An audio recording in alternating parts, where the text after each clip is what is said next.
Welcome back to our show, Coronavirus Facts versus Myths, and it's time now for our viewer questions. We have with us Dr. Raghuram, President, Association of Surgeons of India, to take all those questions. Thank you for staying on for that. Our first question from Deepika in Kanpur.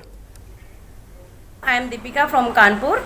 मैं एक society में रहती हूँ, वहाँ बहुत सारे flats हैं। शाम को कई सारे बच्चे आते हैं, उनके पेरेंट्स आते हैं, वॉक करते हैं, बच्चे प्ले करते हैं बिना मास्क के और सोशल डिस्टेंसिंग के, और उन्हें ये लगता है कि हम जो है बाउंड्री वॉल के अंदर सेफ हैं। क्या ये सही है? An important question there. That's a very important question, and I think we must be responsible, whether we are within the boundary wall or we are outside the boundary wall. We have to ensure that we maintain social distancing, we wear our mask when we are amongst other people, and also follow personal hygiene measures. So these are the three pillars of support that will hopefully prevent COVID infection.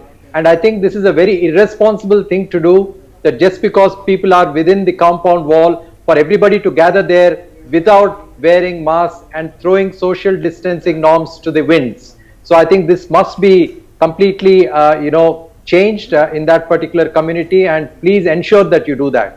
Yes, in fact, the adults must ensure that the children also follow those norms. We have another question, Puneet from Canada. There is a case of reinfection in Hong Kong caused by a slightly different strain of COVID-19.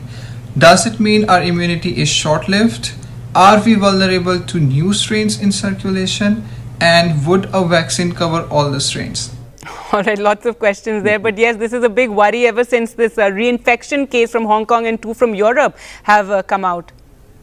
Yes, indeed. And there are also anecdotal reports from some parts of India as well. Yes. So first of all, we need to know whether this is actually reinfection or it's the same infection, because many a times the RT-PCR, although it is positive after being treated for COVID infection, it could be positive for several reasons. One of the main reasons is sometimes the dead virus continues to be shed in the nasal mucosa, and when the RT-PCR is done, it turns out to be positive. It doesn't mean that he or she has active infection.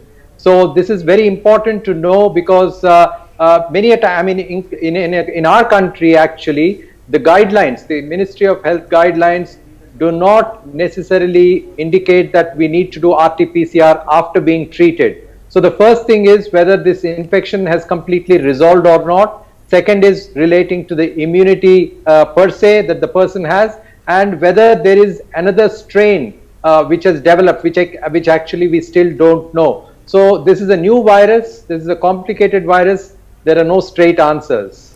All right, another question from Alatakshi Gosai. Hi, my name is Altakshi Gosai, and as a swimmer and a fellow sports person, I wanted to ask, how safe are swimming pools considering the water treatment it undergoes for maintaining its hygiene? All right, swimming though I don't think has yet been allowed in Delhi, but yes, doctor, how safe is it? Yeah, I don't think so. Going to gyms, going to public swimming pools is not ideal at this moment in time. I think we all have to maintain social distancing, and we must forget about exercising in public places for some time to come. All right, but parks, like a lot of people have been cycling, a lot of people have been going to parks because, you're out in the open, so you assume that you're safer.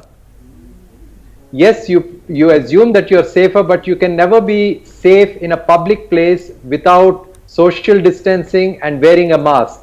And particularly when someone is exercising, it's not advisable to wear a mask, because it acts as a hindrance to the airflow and it can cause a number of problems.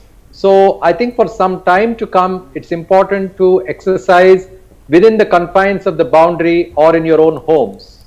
That is the best thing to do. All right, so no swimming this season. Thank you so much, Dr. Raghuram, for joining us and answering all those questions for us. Thank you.